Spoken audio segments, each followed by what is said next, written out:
1번인데요. 네, 수요의 변화 원인이죠.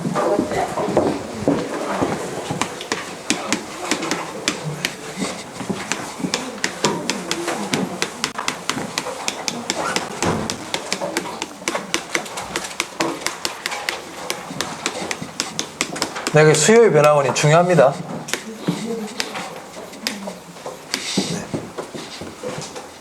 제가 일부러 그냥 아파트 수요의 변화 원인이라 했어요. 그럼 아파트 수요의 변화 원인이라는 것은 결국 말을 바꾸면 아파트 수요 곡선의 이동 원인 이래도 될까요? 맞습니까? 안 되나? 수요의 변화는 아까 조금 수요 곡선 이동이라고 그랬잖아요. 잊어버리면 안 돼요. 그리고 마찬가지 여기는 아파트 가격 변화는 여기 해당이 된다 안 된다? 해당이 안 된다. 얘는 아파트 가격 변화는 수요량의 변화 원인이다. 지금 자꾸 얘기하고 있습니다 제가. 네. 자 그럼 우리 교재 보시면요, 수요의 변화 원인 그래가지고 동그라미 1번부터 쭉 나와 있죠. 보이세요? 넘겨보시면 한 11번까지 계속 나오고 있습니다. 자 여기 대해서 볼 텐데 맨 먼저 77페이지에 소득의 변화 보세요. 자 우리 소득이 변하면 아파트 수요량 변할 수 있잖아요. 근데 가격이 변한 게 아니고 가격 외의 요인이 변했기 때문에 여기 수요의 변화가 된단 말이야.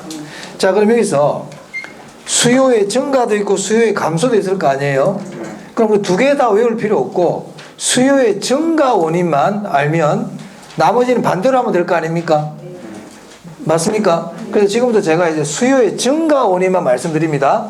다 말씀드리면 또 복잡하긴 하니까. 자, 우리 교재 볼게요. 자, 기억에 소득이 증가할 때 수요가 증가하고 줄 치세요. 소득이 증가하면 수요가 증가하죠. 맞습니까? 당연한 얘기다. 넘어갑니다. 이거 뭐 틀릴 사람 아무도 없다, 이거. 열등제, 중간제, 생략. 지금 안 한다. 자, 그 다음에 2번에, 동그라미 2번입니다. 관련 재화의 가격 변화 보이세요? 여기는 별표 3개 하세요. 여기가 일단 중요해요. 잘 틀려. 시험장 가면 잘 틀린다. 자, 거기 보면 기억에 대체제라는 말이 나오고 니은에 보완제 보입니까? 네, 그래서 지금부터 대체제와 보완제에 대해서 정확하게 알아야 돼. 정확하게. 버리버리하게 알면 안 된다고. 정확하게 안다는 거 이해를 해야 된다는 얘기인데 이해가 잘 안 되면 이건 외우기라도 해야 돼요. 워낙 중요하기 때문에. 대체제 보겠습니다.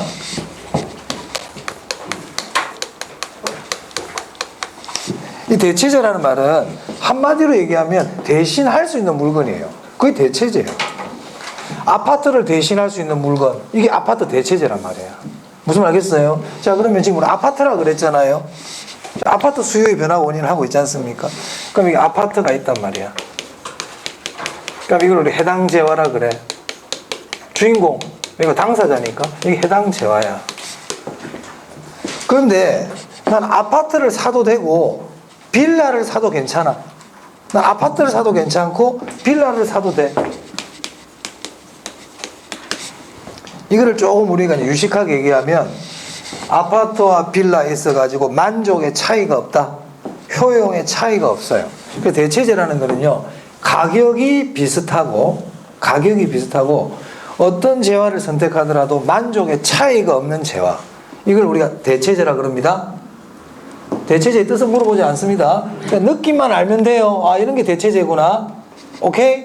그러면 얘가 해당 재화가 되어버리면 얘가 뭐가 되느냐? 대체제가 된다. 이 말이에요. 대체제가 된다. 그래서 이 둘의 관계를 대체관계다. 이렇게 얘기하는 거예요. 대체관계.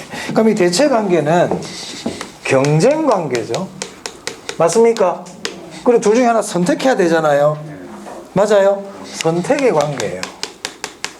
이런 관계 있단 말이에요.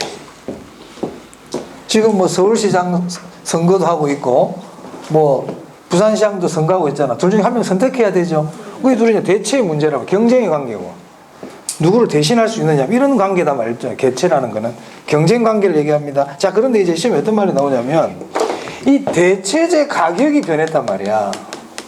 뭐가 변했다고요? 대체제 가격이 변하는 거야.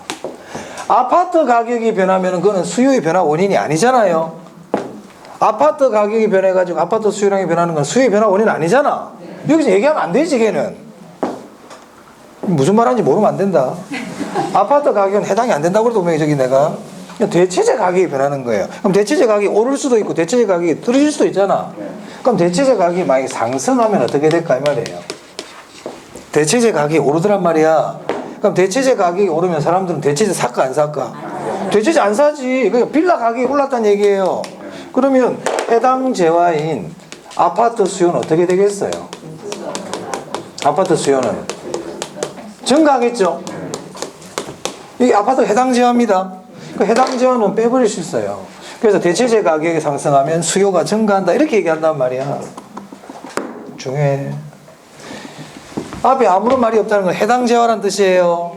대체재면 대체재로 적어준다니까. 됐어요? 꼭 기억해야 된다. 대체재 가격이 오르면 해당 재화 수요는 증가합니다. 됐어요? 자, 그런데 시험에서 출제자가 우리 시험 항상 이렇게 나온다. 이번에도 시험장 가면 나온다 얘가. 나옵니다. 나온단 말이에요. 항상 이렇게 내. 그런데 시험장에 갔더니 이렇게 안 나오고 막 출제자가 조금 골탕 먹이려고 대체재 수요가 증가했다고 나오는 거예요. 대체재 가격이 아니고 대체재 뭡니까? 대체재 수요가 증가했다는 거예요. 이 의미를 생각해야 돼요. 대체재 수요가 증가했다는 건 사람들이 뭐 사러 갔다는 거예요 지금? 이거 사러 갔다는 얘기잖아. 선택의 관계라고 그랬지. 그럼 사람이 뭘 선택했다는 거예요 지금? 빌라 선택했다는 얘기잖아요. 그럼 아파트 수요는 어떻게 되겠어요? 그렇지. 수요 감소해야 되는 거야. 아파트 수요 감소야. 아파트 수요가 감소한다고. 그럼 제가 무슨 얘기를 하고 싶으냐? 대체재라는 말이 나오면 가격인지 수요인지를 항상 체크하는 습관을 들여야 됩니다. 그럼 이걸 일일이 외울 수밖에 안 돼. 외워야 되는데 안 외우려고 그러면 어떻게 해야 돼요? 대체 관계의 의미를 알아야 되죠. 의미를. 대체재 가격이 오르네? 그럼 제가 안 사겠구나. 해당자 수요 증가하겠구나. 대체재 가격이 떨어지면요. 그러면 대체재 가격이 하락하면 사람들 대체재 사러 갈 거 아니에요. 맞아요? 그럼 아파트인 해당자 수요는 어떻게 되겠어요? 감소하겠죠. 이게 몸에 딱 배어야 돼. 집에 와서 열심히 공부해야 돼, 이 부분은. 왜? 시험 나오니까. 그럼 정 안 되면 외워야 되는 거예요, 이제. 대체재 가격 상승 수요 증가. 이렇게. 대체재 가격 상승 수요 증가. 이런 식으로. 됐습니까? 자, 그 다음에 이제 보완제입니다. 보완제. 보완제라는 건 뭐냐면 내 부족한 거를 메워주는 게 보완이죠. 그 물건이 두 개가 있는데 이 둘이 보완관계란 말이야. 보완관계라는 얘기는 내 부족한 거를 서로 도와주는 이런 관계란 말이에요. 그러니까 얘가 필요하고 나도 두 개 다 필요한 거야. 그게 보완제야. 아까 대체제는 하나를 선택하면 선택 안 되는 거잖아요. 보완제는 둘 다 선택해 주는 거예요. 선택할 때 둘 다 선택하는 거야. 있으면 같이 있는 게 좋다는 얘기예요. 그러니까 사면 같이 사고 안 사면 같이 안 사. 이게 보완제야. 보완제 뭐라고? 사면 같이 산다. 사면 같이 산다. 자, 그럼 볼게요. 이 아파트가 있거든. 이 아파트가 있어. 그럼 아파트가 지금 해당 재화잖아요. 맞습니까? 근데 여기 보완제가 있단 말이에요. 보완제가. 아파트의 보완제. 이 보완제라는 건 아파트의 부족한 면을 메꿔주는 거예요. 잘 안 떠올라 선뜻 지금. 아파트의 보완제가. 그 보완제는 잘 안 내. 대체제를 잘 내. 그럼 보완제라는 건 아파트의 부족한 면을 메꿔주는 거죠. 커피 믹스 이런 거란 말이야. 커피 프림. 보완관계라고. 커피보다는 프림과 같이 먹으니까 좋잖아요. 그런 게 보완제란 말이야. 보완제. 맥주, 오징어 땅콩 이런 거란 말입니다. 자, 그러면 보완제 가격이 올라. 보완제 가격이 상승해.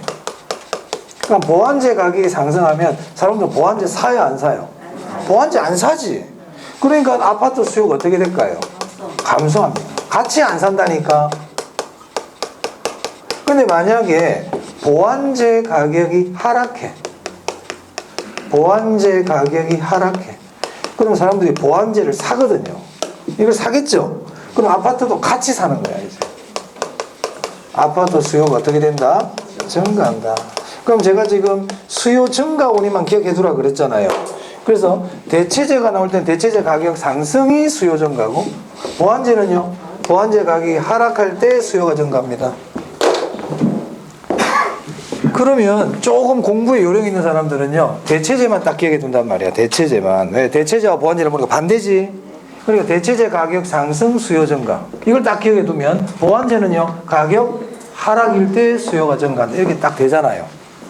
무슨 말인지 이해되세요? 그러니까 대체제 가격이 중요하다는 거예요. 대체제 가격 상승, 수요 증가 기억합니다. 보완제보다는 대체제를 훨씬 잘 냅니다, 시험에. 우리 부동산 대체 관계가 훨씬 많거든, 보완제보다. 자, 그래서 교재 볼게요. 그래서 동그라미 2번에 보면 그 밑에 박스 있잖아요. 그 박스 내용을 정확하게 아시면 돼요. 거기는 가격도 나오고 수요도 나오고 표현이 막 돼 있죠? 이해됩니까? 네, 꼭 잘 알아두시기 바랍니다. 그럼 질문해 볼게요. 보완제 수요가 증가했대. 보완제 수요가 증가했대. 그럼 해당 지하 수요 어떻게 될까요?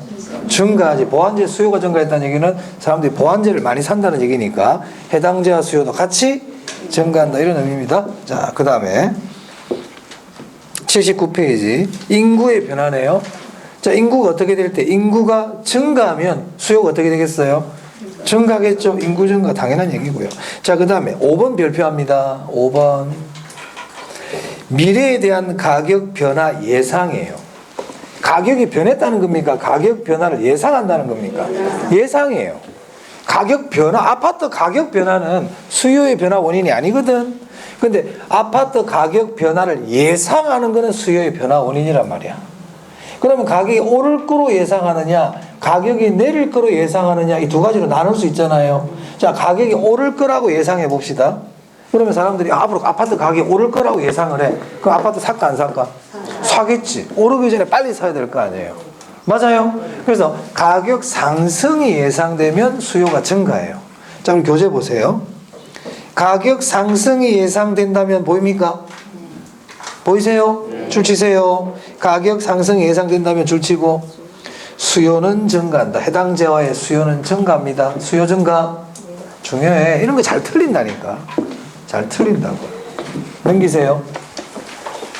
그럼 가격 하락이 예상되면요, 수요는요 감소합니다. 감소. 자, 6번입니다. 6번 시험에 잘 나오고요, 잘 안 틀려요. 자, 금리예요. 금리는 이자율이죠. 이자율이 하락하면 수요가 증가합니다. 그래서 금리 하락, 수요 증가합니다. 금리 하락, 수요 증가. 자, 7번 규제예요. 규제. 자, 정부의 규제가 강화될 때 수요가 증가될까요? 규제가 완화될 때 수요가 증가. 완화될 때 규제 완화. 그 위에다 이런 거 적으세요. 세금 인하. 세금도 규제거든. 세금 인하. 자, 그 다음에 10번 보겠습니다. 10번. 그 대부 비율 총부채 상환 비율 보이세요? 이 대부 비율 총부채 상환 비율은 대출과 관계가 있어요. 대출. 그럼 거기 대부 비율과 총부채 상환 비율이 확대 보이세요? 대부 비율 총부채 상환 비율 확대 찾았어요?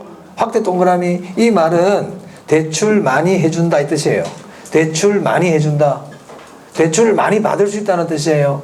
그럼 아까 우리 부동산 수요는 유효 수요라 그랬는데, 아까 그 구매력에는 대출도 포함된다 그랬잖아요. 그럼 대출 많이 해준다 그러면 수요가 어떻게 되겠어요? 증가하죠. 맞아요. 자, 11번 볼게요. 상환기간 연장. 상환기간 연장이라는 것은 대출 조건이 개선되었다는 얘기잖아요. 그 뒤에 대출 조건 개선돼 있네요. 그럼 수요가 어떻게 될까요? 증가합니다. 상환기간을 연장해 줄게. 아파트 수요가 증가하죠. 됐어요? 여기까지는 기본을 꼭 알아야 돼요. 그럼 제가 지금 말씀드린 것 중에 시험에 잘 나오는 것들 체크했는데요, 잘 틀리는 게 뭐냐면 두 개란 말이야. 대체제 가격과 가격 상승 예상. 이 두 개 잘 틀려. 그리고 아파트 가격 변화는 아파트 수요의 변화 원인이다 아니다? 아니다. 이거 잘 틀려. 잘 틀린다고. 자, 그 다음에 8번 9번 있죠? 보입니까? 이건 제가 5월달 이후에 설명드립니다. 5월달 이후에. 지금 굳이 시험에 잘 안 내기 때문에 지금 이것도 지금 복잡하다 말이에요. 머릿속에. 이거라도 잘 정해 두시기 바래요. 자, 그럼 오른쪽에 보시면요, 부동산 수요의 증가 원인과 감소 원인 해가지고 한 표로 쫙 정리해놨죠 지금. 그래서 증가 원인만 제대로 알면 감소 원인은 반대로 보시면 됩니다. 네, 이건 나중에 한번 같이 보시면 되고요. 넘기세요. 근데 하나만 수요의 증가 요인에서 12번 보세요. 12번 찾았어요? 네, 그거 하나 별표하세요. 자, 해당 지역과 무슨 관계 있다고 되어 있어요? 대체 관계. 그럼 해당 지역이라는 거는 뭐예요? 우리 해당 재화가 존재하는 지역이죠. 우리 아파트가 있는 지역이야. 우리 아파트가 있는 동네. 근데 그 동네와 대체 관계에 있대. 그럼 대체 관계는 무슨 관계라 그랬어? 경쟁 관계. 경쟁 관계. 맞아요? 대체 관계에 있는 지역에 뭐가 들어왔대? 혐오시설. 그러면 경쟁 관계에 있는 대체 관계에 있는 지역 쫄딱 망했지? 맞아요? 경쟁 지역 망했다. 그러니까 우리 지역 좋아진다는 거예요. 아파트 수요가 어떻게 된다? 증가합니다. 그러면 우리 시험에서 대체 관계에 있는 지역이라는 건 경쟁 지역이고 우리 동네는 뭐라고 얘기하냐면 인근 지역이라 그래. 인근 지역.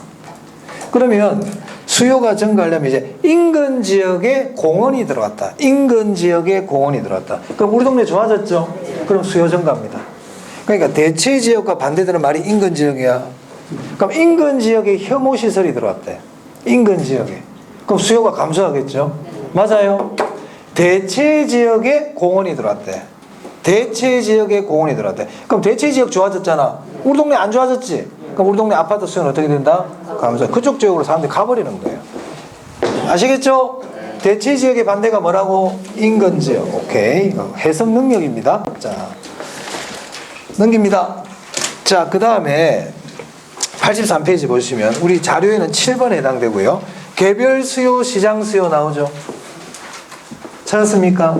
자, 이 개별 수요, 시장 수요는 제가 1, 2월 강의에서 개별 수요와 시장 수요에 대한 걸 그림으로 그려드렸어요. 기억하는 사람 아무도 없어요. 괜히 했다 싶어요. 안 중요해요. 그럼 몰라도 돼요. 그려는 드렸죠. 자, 개별 수요는 뭐냐면 개별 수요, 소비자 한 사람 한 사람의 수요예요. 그러면 여기 많은 분들이 계시잖아요. 그러면 아파트 수요가 있을 거 아니에요. 그럼 여러분 한 명 한 명의 아파트 수요를 뭐라고 부른다? 개별 수요라고 부릅니다. 그럼 이 개별 수요는 사람마다 같을까요? 다를까요? 다 다르겠지. 그럼 여러분의 개별 수요를 다 합쳤어.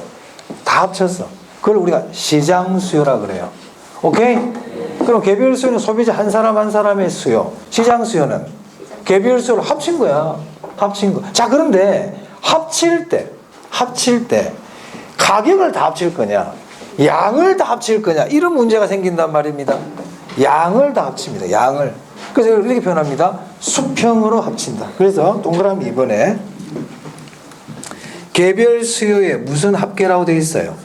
자, 시장 수요 딱 줄치고 시장 수요는 개별 수요에 무슨 합계다? 수평적. 무슨 글자가 중요할 것 같아? 수평. 제가 여러분들에게 무슨 글자가 중요할 것 같아요? 제가 물어보는 이유가 있어요. 우리 어떤 지문을 읽을 때 어떤 글자가 중요한 글자인지를 알아내는 게 매우 중요합니다. 그걸 여러분이 자꾸 연습을 해야 돼요. 우리가 책을 많이 읽은 사람들은 그 긴 한 문장을 읽었을 때 어디에 이 내용에 방점이 있는지를 알거든요. 그 긴 문장을 읽었단 말이야. 긴 문장을 읽어서 이 사람이 무슨 말을 하는 게 포인트인지를 알아내야 될 거 아니에요. 맞아요. 그걸 찾아내는 게 능력이란 말이야. 그럼 그런 걸 찾아내려면 책을 많이 읽은 사람들은 빨리 찾아내죠. 맞아요. 스킬을 그래 쌓아나가야 돼. 그래서 여러분 공부할 때도 민법이든 개론이든 무슨 과목이든 이렇게 책을 읽을 때 아, 여기서 중요한 글자가 뭐구나. 이걸 알아내는 게 매우 중요합니다. 제가 지금 알려는 드리지만 여러분들도 공부할 때 이 지문에서 이 문제에서 중요한 글자가 뭐지? 이걸 알아내는 게 매우 중요해요. 자꾸 연습을 하라는 얘기죠. 그러면 이 시장 수에서 중요한 글자는 수평이라는 뜻이에요. 수평으로 합친다는 거예요. 수평으로. 아시겠습니까? 수평으로 합친다. 수직 그러면 안 돼요. 자, 그럼 수평으로 합치다 보니까 완만해져 버려. 수평은 옆으로 합치는 거잖아. 그러니까 완만해져 버립니다. 그래서 그 밑에 보면 이런 말이 나온다. 개별 수요 수평 찾기 밑에 보시면 시장 수요 곡선은 개별 수요 곡선보다 더 어떻다? 완만하다. 완만하다. 완만하다. 이 완만하다는 얘기는 나중에 탄력성 가면 공부했죠. 더 탄력적이라는 뜻이에요. 시장 수요 곡선이 더 완만하다는 뜻입니다. 그 말은 시장 수요 곡선이 더 탄력적이라는 뜻이에요. 시장 수요 곡선이 더 탄력적이다. 그래서 시장 수요 곡선은 개별 수요 곡선보다 더 탄력적이다. 이거는 기억해야 된단 말이야. 됐습니까? 네, 알아둡니다. 7번에 그 내용이단 말이에요. 그래서 개별 수요, 시장 수요라는 글자가 딱 나오면 수평적 합계인데, 더 완만한데, 더 탄력적인데, 이렇게 딱 얘기하면 돼요. 됐습니까? 네, 그런 말이 튀어나와야 된다는 겁니다. 자, 넘깁니다, 이제. 넘어갑니다. 자, 이제 86페이지 공급의 개념입니다. 자, 우리 자료는 2페이지에 공급의 개념 나와 있네요. 그럼 아까 우리 수요의 개념 했잖아. 그거 똑같아. 똑같아요. 자, 그럼 교재 86페이지 보시면요. 공급의 개념. 공급이란 이렇게 쭉 나와요. 공급이란 어쩌고 저쩌고 일정 기간이라는 글자도 보이네. 보입니까?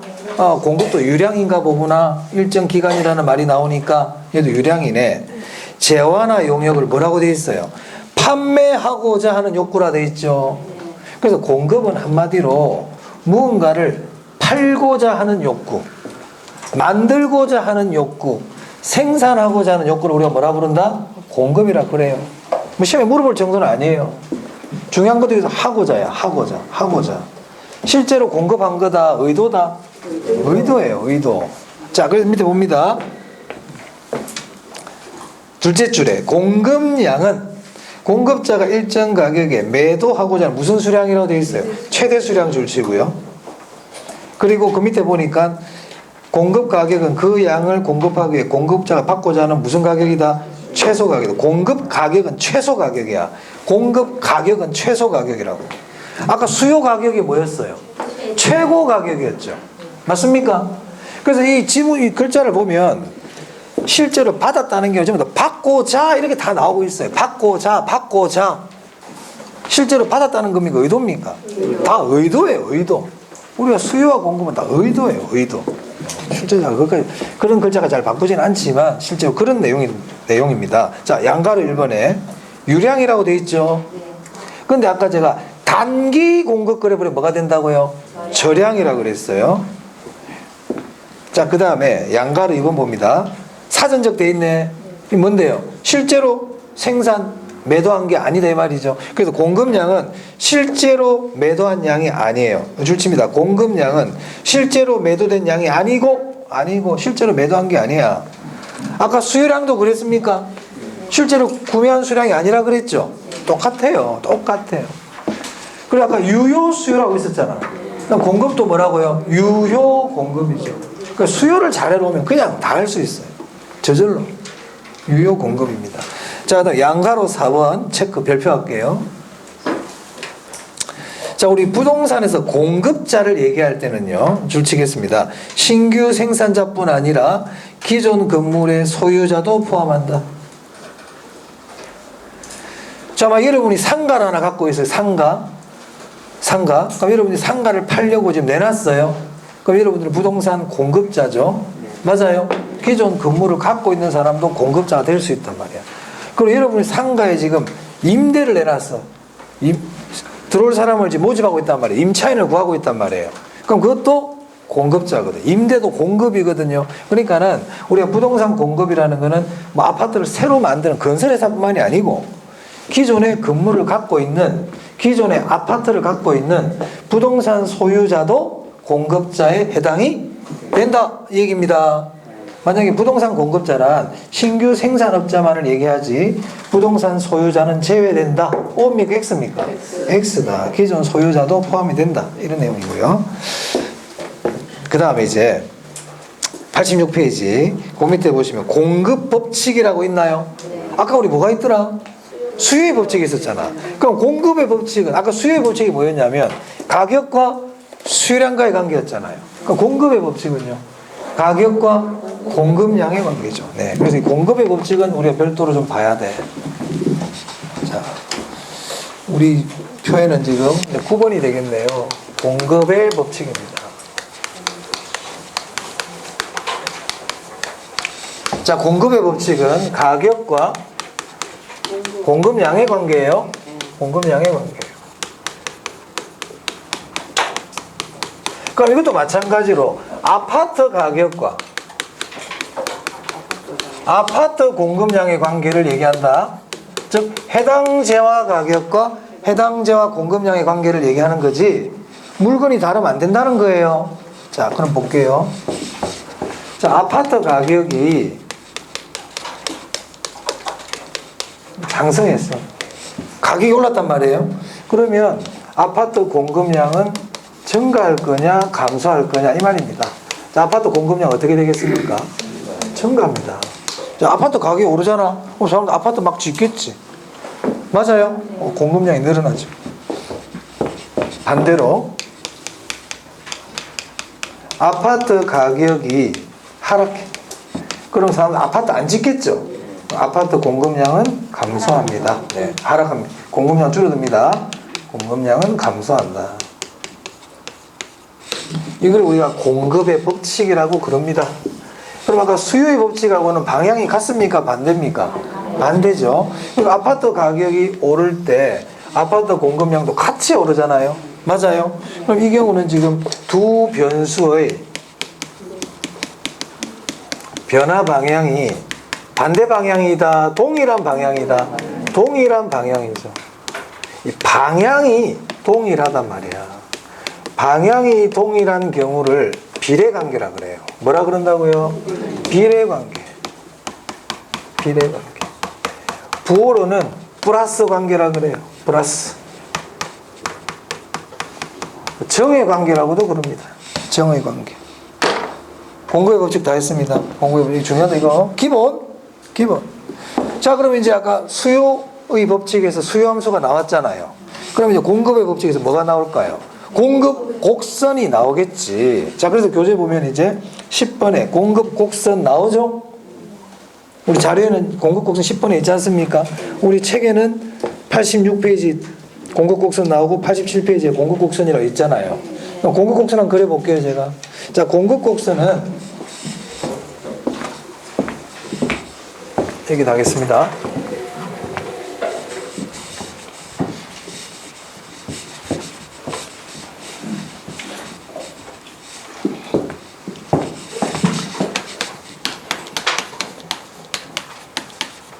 자, 공급 곡선은 가격과 공급량의 관계를 나타내거든요. 이 그림을 그려보면 여기가 가격이고 여기가 공급량이다. 공급량. 자, 만약에 가격이 5,000원이었어요. 자, 가격이 5,000원일 때는 몇 개 만들어 줄 수 있는데, 근데 2개 만들어 줄게. 5,000원이면 2개 만들어 줄게 이런단 말이에요. 그래? 그럼 10,000원 줄게, 10,000원. 10,000원이면 니 몇 개 만들 건데? 그러면 내가 3개 만들어 주지. 더 만들어 준다 이 말이에요. 가격이 15,000원이면 그럼 내가 5개까지 만들어 줄게. 5개까지. 이익이거든. 그러면 이 점들은 전부 다 가격과 공급량의 관계를 나타내는 점들이잖아요. 이걸 쭉 연결했다 이 말이야, 이렇게. 그럼 이 선을 뭐라 부른다? 공급 곡선이라고 부른다. 이런 형태를 우상향이라 그럽니다. 우상향이다. 그럼 공급 곡선 어떤 형태다? 우상향. 그럼 지금 공급 곡선이 우상향이라는 얘기는 공급이 지금 가능하다는 겁니까? 공급이 불가능하다는 겁니까? 가능하다는 얘기지. 가격을 더 준다 그러니까 더 만들어준다 하고 있잖아. 맞아요? 그래서 여러분 참고로 공급 곡선이 우상향이라는 말은요, 공급이 가능하다는 뜻이에요. 공급이 가능하다는 의미예요.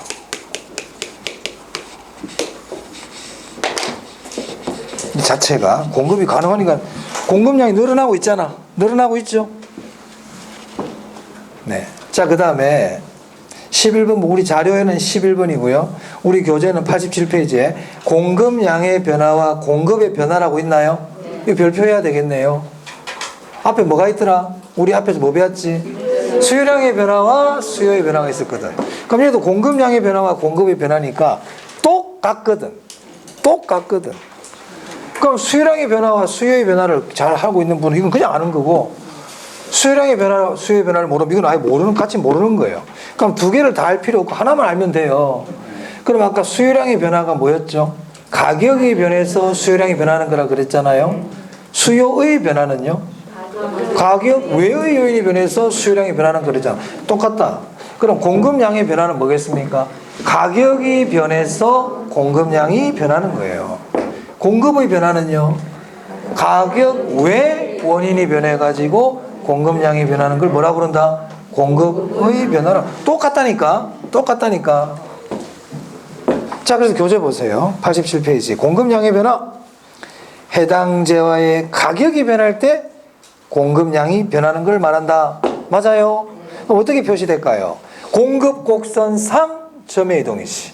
아까 수요 곡선상 점의 이동이라고 그랬잖아. 똑같다니까. 자, 공급의 변화 보세요. 공급의 변화는 해당 재화 가격 이외의 요인이 변할 때 공급량이 변하는 걸 말한다. 어떻게 표시됐어요? 공급 곡선 자체 이동이라고 그랬죠. 그럼 공급 곡선이 오른쪽으로 움직이는 걸 뭐라 그럴까요? 공급의 증가. 공급 곡선이 왼쪽으로 움직이는 거는요, 공급의 감소. 아까 수요하고 똑같습니다. 됐습니까? 자, 그럼 이제 뭘 할까요? 공급의 변화 원인 하겠지, 이제 내가.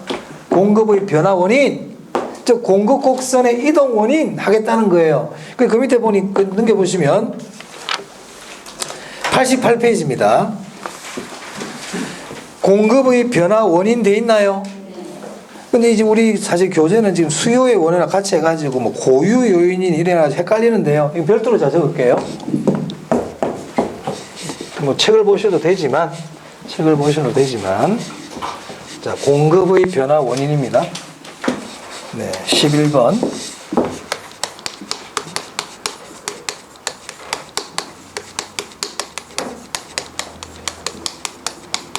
그럼 공급의 변화 원인은 공급의 증가 원인이 있고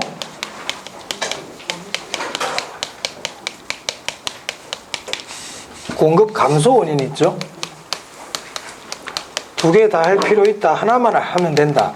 이거 하나만 하면 돼, 이거만. 이거 반대니까. 맞아요? 자, 공급의 증가 원인은 시험에 나오는 게 거의 정해져 있다. 정해져 있어. 자, 첫 번째가 뭐냐면요, 생산 요소 가격이에요. 자, 이 생산 요소 가격이라는 건 뭐냐면, 생산 요소라는 거는 생산물을 만드는데 필요로 하는 걸 생산 요소라 그래. 그러니까 우리 물건 만들려고 그러면 노동이 필요합니까? 노동 필요하지. 그럼 노동에 대한 가격을 우리가 뭐라 그러냐면 임금비라 그러거든요. 맞아요? 임금비. 생산 요소 가격의 대표적인 임금비. 원자재도 필요합니까? 원자재 들어가야지. 원자재 가격. 일종의 이런 게 자본이지, 이제. 자본이라고 보면 되지. 원자재 가격. 자, 아파트 만들려면 땅도 필요합니까? 택지 가격. 또는 토지 가격으로 해도 돼요. 택지 가격. 이런 것들이 생산 요소 가격에 해당한단 말이에요. 그럼 생산 요소 가격이 상승할 때, 이게 아파트입니다. 아파트 공급이라고 그래 볼게요. 아파트 공급이 증가할까요? 생산 요소 가격이 하락할 때 아파트 공급이 증가할까요? 그렇죠. 그래서 공급은 얘가 항상 나와요. 1번이. 그럼 제가 부탁드리고 싶은 건 뭐냐? 자, 시험장에 갔는데 지문이 1, 2, 3, 4, 5 지문이 있을 거 아니에요? 어떤 지문이든 간에 원자재 가격 하락 이런 말 나오잖아? 그럼 여러분들 공급 증가 이렇게 바로 생각해야 돼. 인건비 하락 딱 나오잖아? 그럼 어떻게 생각한다고? 공급 증가. 항상 그게 바로 연결해야 돼, 바로. 인건비 하락, 공급이 증가하네? 이렇게 생각하고 문제를 읽어야 돼요. 다른 거 생각하면 안 되고. 무슨 말 알겠습니까? 네네. 잘 낸다고요. 자, 그 다음에 두 번째. 기술이야. 이거는 뭐 당연히 말 하나만 하지. 기술이 발달할 때 공급이 증가할까? 기술이 퇴보할 때 공급이 증가할까? 말 하나 나도 웃었네. 너무 쉬워가지고. 기술이 발전될 때. 기술이 개선될 때. 당연히 공급이 증가하겠죠. 맞아요? 자, 그 다음에 한 개만 더 할게요. 가격 상승이 아까 예상될 때 수요가 증가했죠? 그러면 공급은 가격 상승이 예상될 때 공급이 증가할까? 가격 하락이 예상될 때 공급이 증가할까? 이 얘기예요. 자, 만약에 가격 상승이 예상되잖아요? 앞으로 아파트 가격이 더 오르겠다는 얘기잖아요. 그럼 여러분 팝니까? 안 팝니까? 안 팔지. 공급이 줄어요. 안 팔아, 사람들이. 맞아요? 근데 가격 하락이 예상이 돼.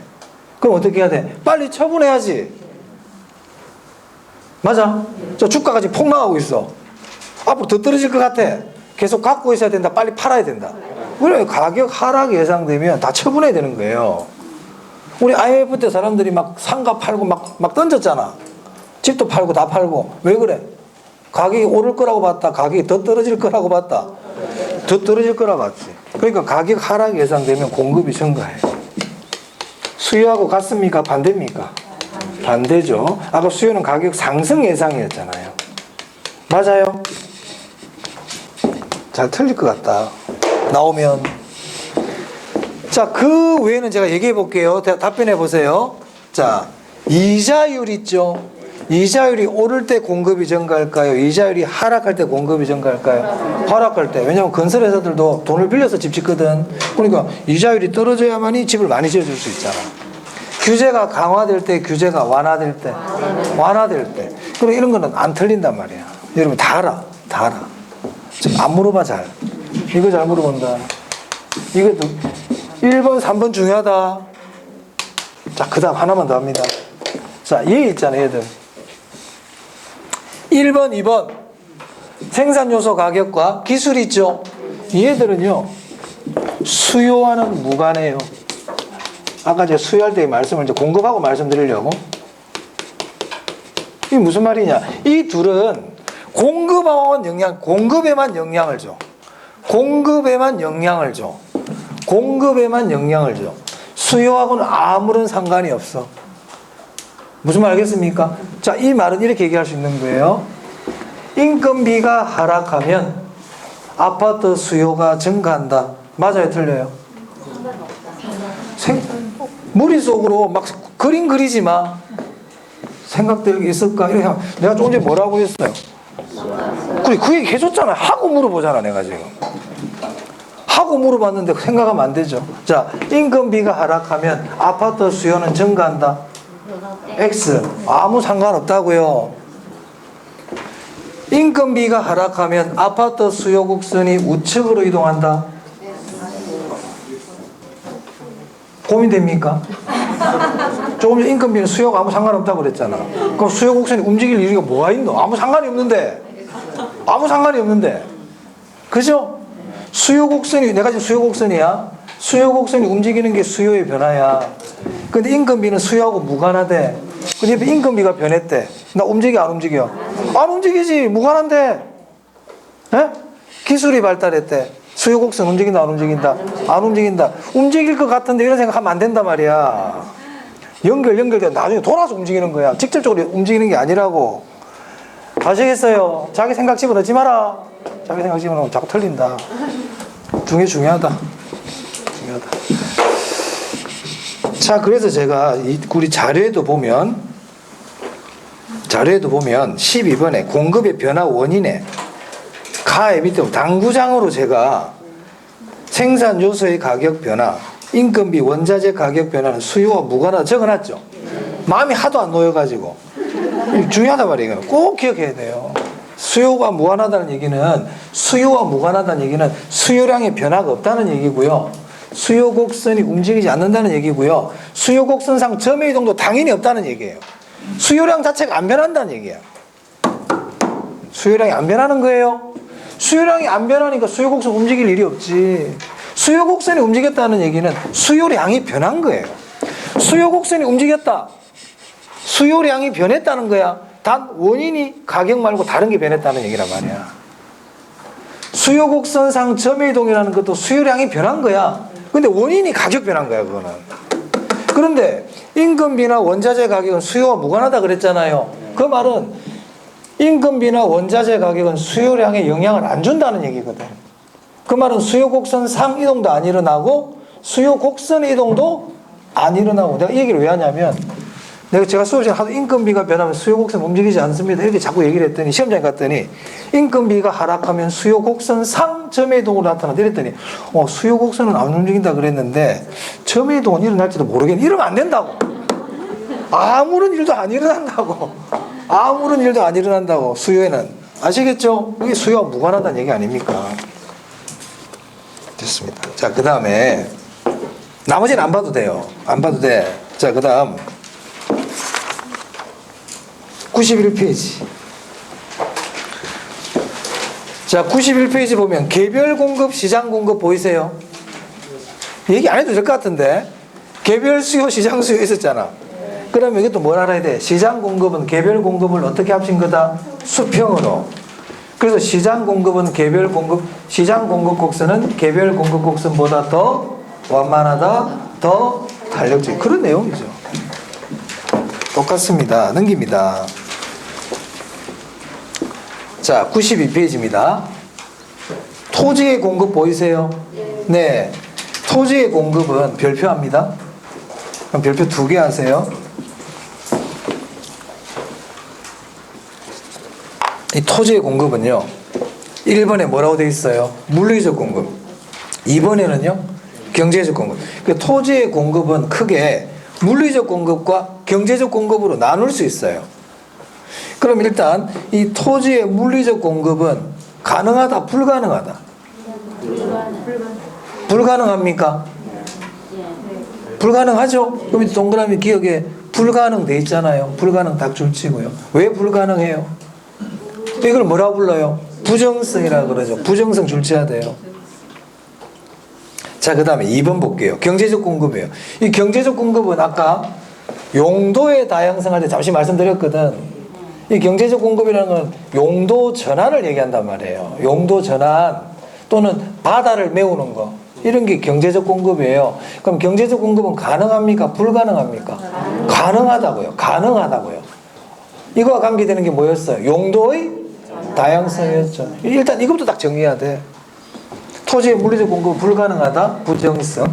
토지의 경제적 공급은 가능하다, 용도의 다양성. 자, 그리고 아까 제가 공급 곡선이 우상향한다는 것은 무슨 의미라고 그랬어요? 공급이 가능하다고 그랬죠. 그런 의미라고 그랬잖아. 그럼 토지의 경제적 공급은 가능하다, 불가능하다? 가능하다. 그럼 토지의 경제적 공급 곡선은 어떤 형태일까요? 우상향이죠. 우상향. 그래서 그 뒤에 보니까 우상향 돼 있습니까? 밑도 끝도 없이 우상향. 이게 토지의 경제적 공급 곡선을 얘기하는 겁니다. 토지의 경제적 공급 곡선이 어떤 형태다? 우상향. 92페이지에 동그라미 2번에 경제적 공급 거기 하고 있어요. 됐어요? 자, 그럼 이제 공급이 불가능하다는 게 무슨 의미인지 볼게요. 공급이 불가능한 걸 그림으로 그려봅니다. 공급이 불가능하다. 자, 공급이 불가능하다는 말은 자, 이런 것들이 우리 이제 공부할 때 기초가 되고 밑바탕이 되는 거야. 이런 걸 잘 알아놔요. 자, 공급이 불가능하대. 자, 공급이 불가능하다는 얘기는 가격이 올라도 공급량을 늘려줄 수가 있다, 없다? 없다는 거예요. 가격이 줄어도, 가격이 내려도 공급을 줄일 수가 없다는 건 똑같은 얘기거든요. 그러니까 공급이 불가능한 얘기는 가격이 상승해도 공급량이 변한다, 안 변한다? 안 변한다는 얘기예요. 공급량이 안 변한다는 얘기야. 공급이 불가능하다는 말을 그래서 공급량 불변이라고도 얘기할 수 있어요. 공급량 불변이에요. 공급량 고정이에요. 그래서 만약에 시험장에서 공급량 불변 이런 말이 딱 나오잖아요.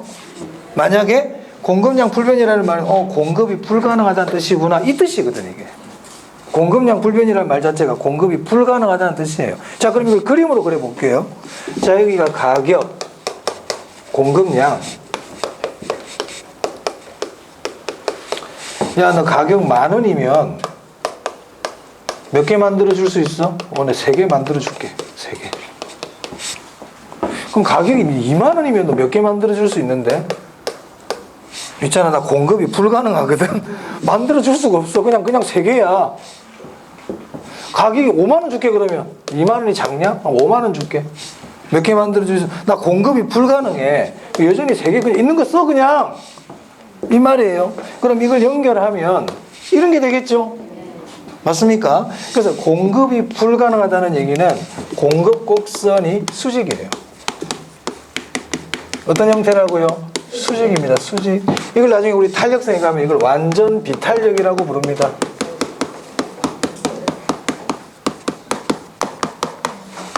그래서 지금 일단 여러분들이 공급이 불가능하다 이 말은 공급량이 불변이란 뜻이고 공급 곡선이 어떤 형태다?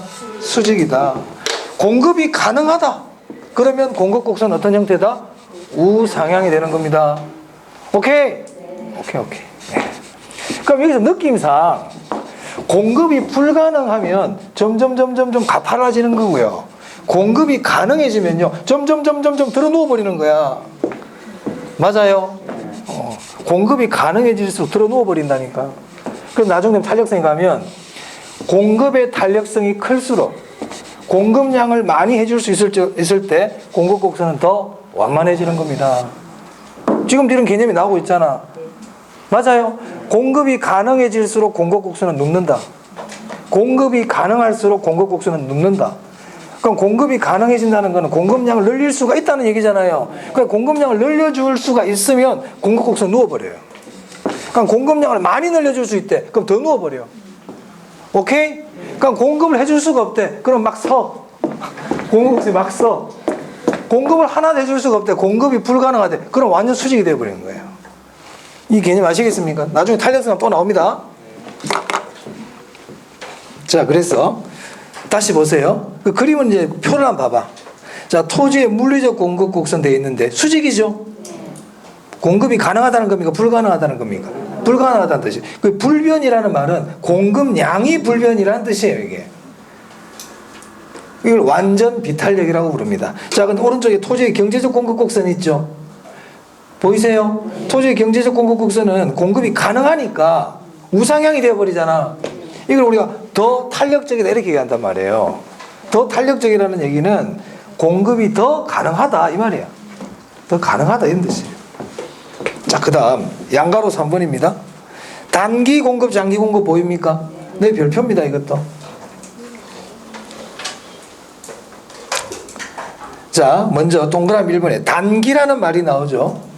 이 단기는요 짧은 기간이 아니에요. 단기는 그 괄호 안에 뭐 뜻이 적혀있긴 적혀있어. 뭐라고 되어 있냐면 기존의 생산시설을 확장시킬 수 없을 정도의 짧은 기간 되어 있죠. 그러니까 단기는 뭐냐면요 지금 갖고 있는 시설 가지고 만드는 거야. 지금 우리가 갖고 있는 생산 설비 가지고 만드는 게 단기 개념이에요. 그러면은 만약에 지금 우리가 갖고 있는 생산 시설로 가지고 1000개를 만들어.